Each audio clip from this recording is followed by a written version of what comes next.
persoalkan adalah dalam perkara Pilpres, satu. Yang kedua, mereaksi permohonan, dalil-dalil permohonan. Ditambah juga permintaannya Prof. Eni dan Prof. Saldi. Itu enggak?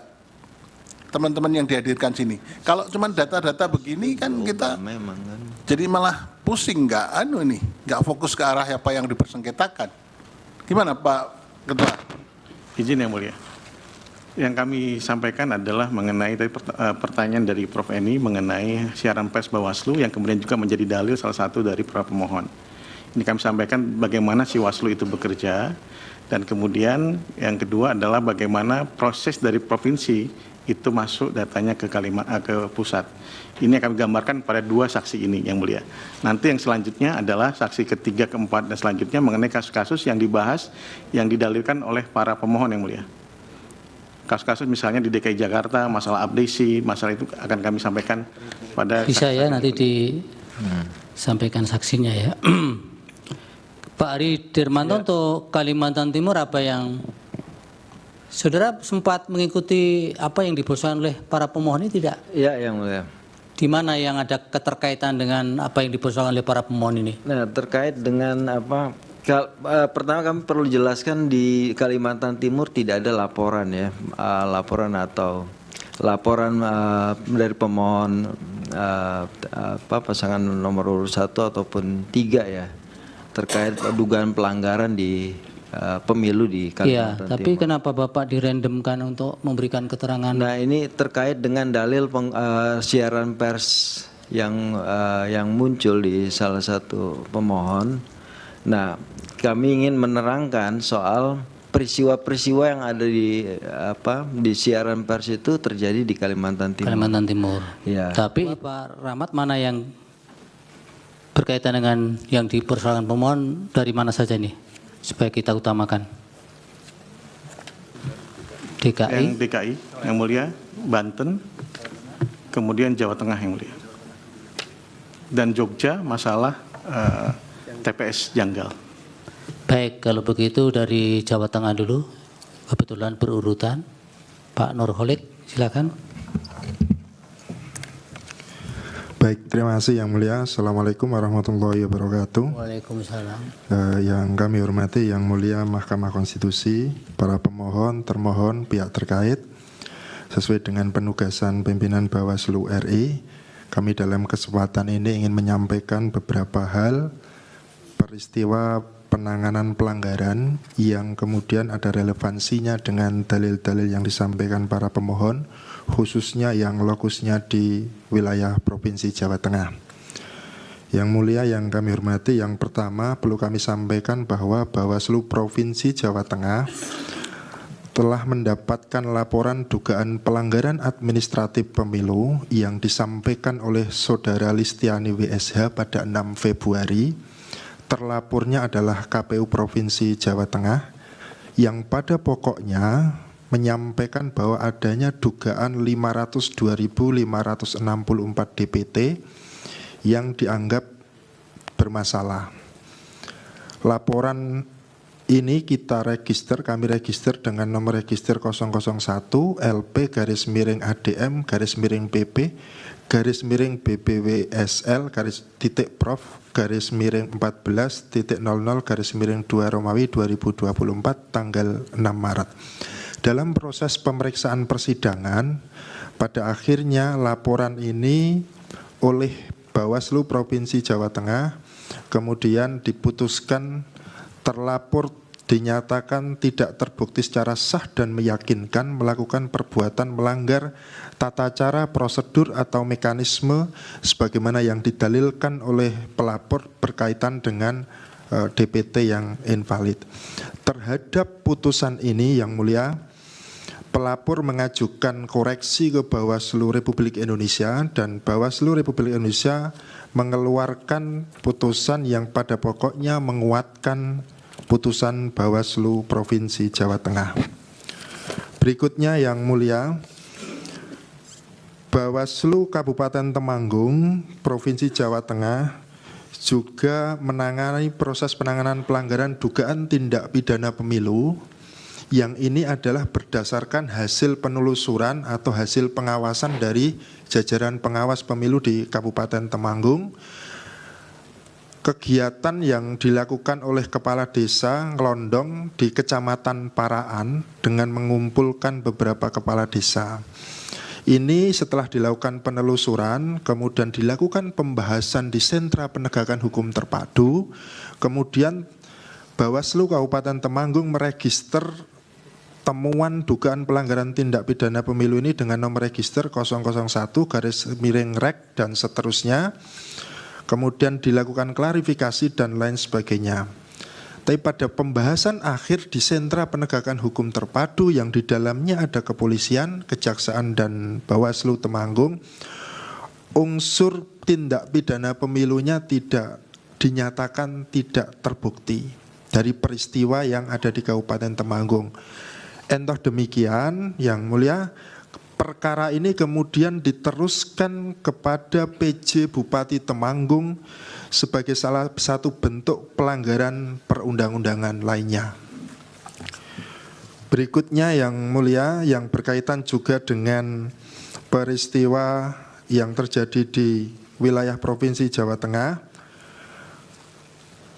Bawaslu Kabupaten Tegal juga melakukan registrasi terhadap hasil temuan pengawasan penanganan dugaan pelanggaran pidana pemilu yang posisinya atau terjadi di sebentar ya Mulia.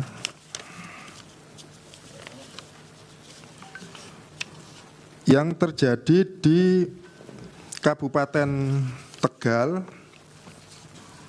dan sudah diregister dengan tepatnya di TPS 01 Desa Lemah Dhuwur, Kecamatan Adiwarna, Kabupaten Tegal. Ini peristiwanya adalah pelanggaran terhadap pasal 531 Undang-Undang 7 tahun 2017, junto pasal 55 ayat 1 KUHP.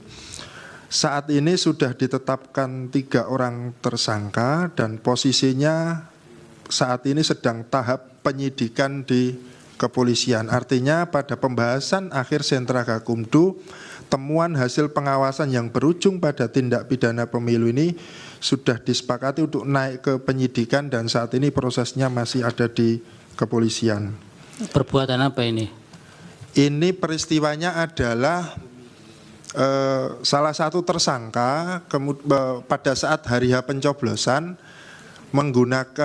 menyampaikan bahwa surat suaranya sudah tercoblos.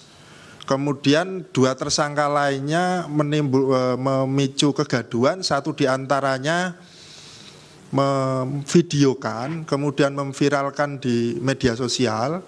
Padahal setelah dia merasa tercoblos itu juga sudah diganti dengan surat suara yang baru. Tapi masih diproses ya? Iya Yang Mulia. Di mana lagi?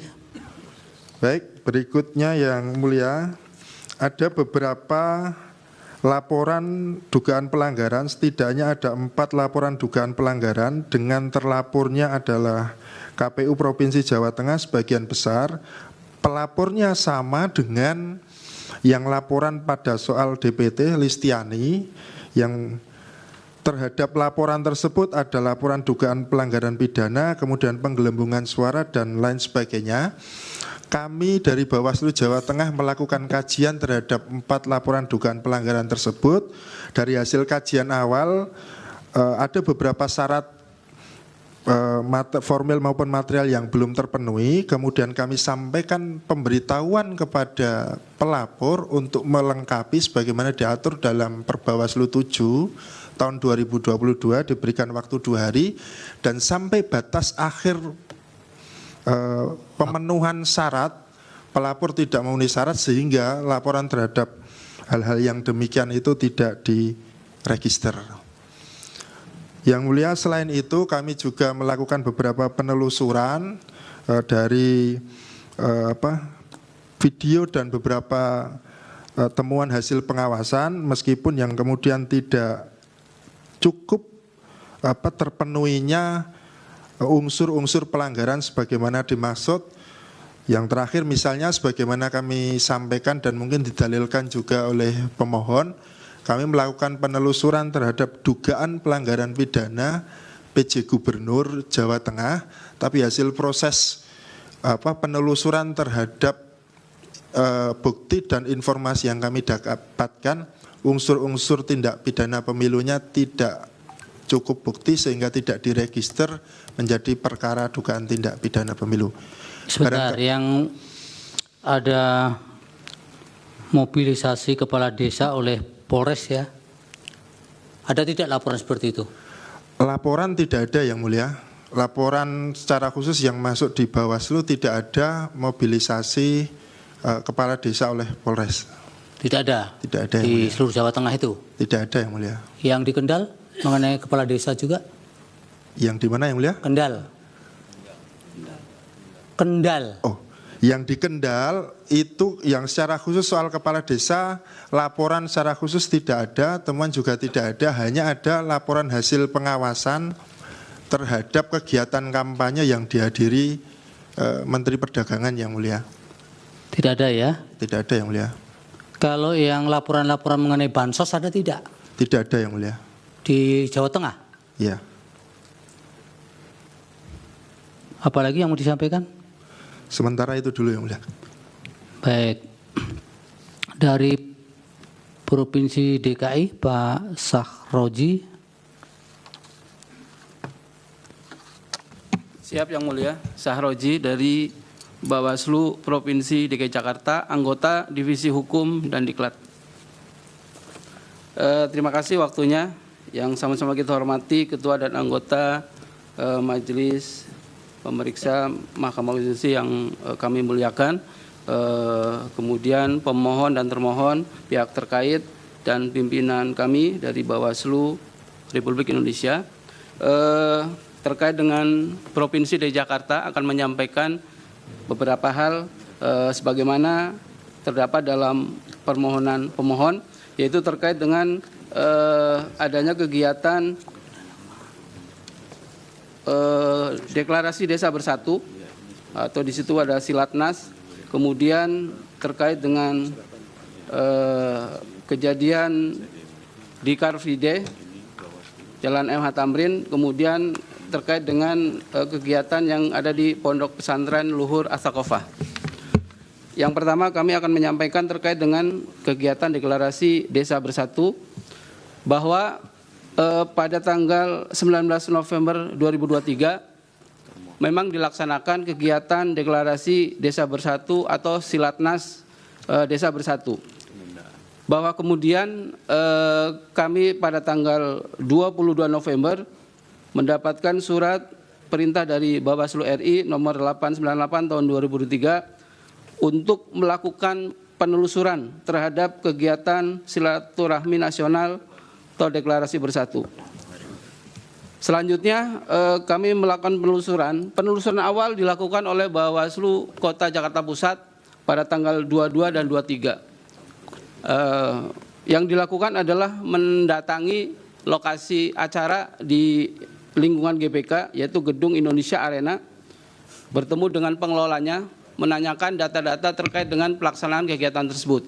Namun dari Bawaslu Kota Jakarta Pusat tidak mendapatkannya karena pada saat itu pimpinan-pimpinan yang ada di GBK tidak di tempat. Mohon izin majelis, apa dilanjut atau? Dilanjut itu HP ya? Baik, kita lanjutkan, Iya. Ketua yang mulia. Kemudian pada tanggal 23 November kami coba menelusuri salah satu pelaksana atau peserta desa bersatu, yaitu Organisasi Pemerintahan Desa Seluruh Indonesia atau APDESI. Yang kami ketahui itu berkantor di Jalan Janur 2, Kebonjeruk.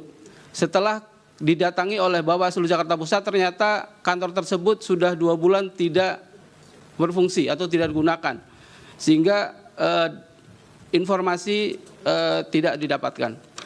Dengan adanya laporan 2 penelusuran tersebut, tanggal 23 dan tanggal 22 dan 23, kemudian kami dari Bawaslu Provinsi akhirnya langsung melakukan penelusuran lebih lanjut. Kemudian pada tanggal 28 November kami dari Bawaslu Provinsi mendatangi lagi ke gedung GBK atau Indonesia Arena tersebut, kemudian baru bisa bertemu dengan pimpinan pengelola Indonesia Arena. Kemudian kami mendapatkan beberapa data. Selanjutnya kami juga melakukan pencarian abdesi lagi. Ternyata abdesi ada 2 yang mulia. Jadi satu tadi yang beralamat di Janur 2, Kebonjeruk, yang kantornya tidak digunakan atau sudah 2 bulan tidak berfungsi. Kemudian ada satu lagi abdesi yang ada di Cipete, Jalan BDN Raya. Nah, kita ketemu dengan pengurus yang abdesi yang di Cipete, ternyata abdesi ini tidak ikut dalam pelaksanaan kegiatan deklarasi Desa Bersatu. Nah, kemudian kami minta data-data lagi terkait abdesi yang 1 dan sebagainya. Kemudian kita juga melakukan googling data-data terkait dengan deklarasi, kemudian ditemukan apa yang disebut dengan ABPEDNAS, Asosiasi Badan Musyawarah Desa Nasional. Yang kemudian kita cari alamatnya ternyata ada di Gudang Peluru. Kemudian kita datangi di sana dan bertemu dengan ketuanya, yang memang ketuanya mengakui bahwa dia adalah salah satu peserta. Singkat cerita, setelah kami melakukan proses penelusuran, kemudian sampai dengan tanggal 4 Desember kami kemudian dalam rapat pleno menyatakan temuan dugaan pelanggaran. Nah, temuan dugaan pelanggaran ini karena yang pidana sudah masuk di RI, kami fokus ke pelanggaran administrasi dan pelanggaran terhadap peraturan perundang-undangan lainnya. Apa yang sudah masuk di RI, Pak? Terkait dengan tindak pidananya. Iya, apa itu? Ada laporan terhadap kasus tersebut kepada Bawaslu RI. Oke, jadi bukan tindak pidananya apa? Kampanye di luar jadwal yang mulia. Kampanye di luar jadwal. Oke, lanjut yang bagian DKI bagaimana? Baik, setelah kami membuat temuan pada tanggal 4, kemudian kami melakukan proses kajian klarifikasi, kemudian mengundang para pihak. Nah, kemudian barulah diketahui bahwa pelaksanaan deklarasi di Desa Bersatu itu dilakukan oleh 8 organisasi. Antara lain ABDESI, ABPEDNAS, DPN PPDI, kemudian DPP PPDI, kemudian Aksi, Kompak Desi, PAB Desi, kemudian Parade Nusantara. Nah, dari keterangan pihak-pihak yang kami minta keterangan, ternyata memang menyebutkan beberapa yang terlibat adalah kepala desa aktif, perangkat desa aktif, dan kepala desa yang sudah tidak aktif atau pensiun, dan perangkat desa yang tidak aktif. Jadi bercampur. Nah, kemudian kita coba mencari kepala desa yang aktif dan perangkat desa yang aktif, gitu ya. Kemudian ditemukanlah 2 nama. Yang pertama Bapak Widi Hartono, beliau Ketua DPN PPDI, Persatuan Perangkat Desa Indonesia. Nah, ini tercatat sebagai perangkat desa aktif. Beliau bertugas di Kepala Dusun Desa Guntur di Jawa Tengah, Boyolali, Jawa Tengah. Nah, kemudian yang satu lagi Bapak Irawadi. Pak Irawadi ini Ketua Asosiasi Desa Seluruh Indonesia. Ini terindikasi awal sebagai kepala desa aktif di sekitar Tangerang, lokasi Tangerang. Namun disinyalir informasinya beliau juga mendaftar sebagai calon anggota DPD. Nah, kemudian kami melakukan klarifikasi dan sebagainya, sehingga hasil akhir kami adalah bahwa kegiatan deklarasi Desa Bersatu kami putuskan melanggar ketentuan peraturan perundang-undangan lainnya. Jadi pelanggaran terhadap peraturan perundang-undangan lainnya, yaitu terkait dengan Undang-Undang nomor 6 tahun 2014 tentang desa pada melanggar pasal 29 dan pasal 51. Terhadap pelanggaran pemilu, kita tidak menemukan pelanggaran tersebut. Siapa Itu yang terkait dikenakan sanksi siapa? Ini karena memang yang terbukti Widi Hartono sebagai perangkat desa aktif, kemudian Irawadi yang dia kepala desa kemudian mencalonkan DPD, dan yang lain tidak diketahui namanya karena memang susah mendapatkan datanya, sehingga kami akhir dari kajian kami adalah menyampaikan rekomendasi kepada Kementerian Dalam Negeri untuk dilakukan pembinaan terhadap atau untuk dilakukan penanganan pelanggaran sesuai dengan ketentuan Undang-Undang nomor 6 tahun 2014. Kedua orang ini? Kedua orang dan kepala desa yang artinya pembinaan itu keseluruhan. Dan kepada asosiasi-asosiasi yang memang terlibat dalam kegiatan tersebut. Diberi pembinaan atau diberi sanksi? Kita rekomendasinya dilakukan penanganan pelanggaran sesuai dengan ketentuan. Apa itu konkretnya? Ya nanti selanjutnya kan kita serahkan kepada Kementerian Dalam Negeri. Ada saudara kemudian monitor? Kami sudah monitor komunikasi, namun memang belum mendapat jawaban. Nah, sampai sekarang kita juga masih monitor terkait dengan tindak lanjut rekomendasi kami tersebut. Oke, kemudian apa lagi untuk DKI? Kemudian yang kedua terkait dengan kegiatan Car Free Day di Jalan Tamrin. Bahwa kegiatan Car Free Day itu memang terjadi dilakukan pada tanggal 3 Desember 2023. Di mana dalam Car Free Day tersebut sesuai dengan informasi media dan juga data penelusuran yang kami lakukan,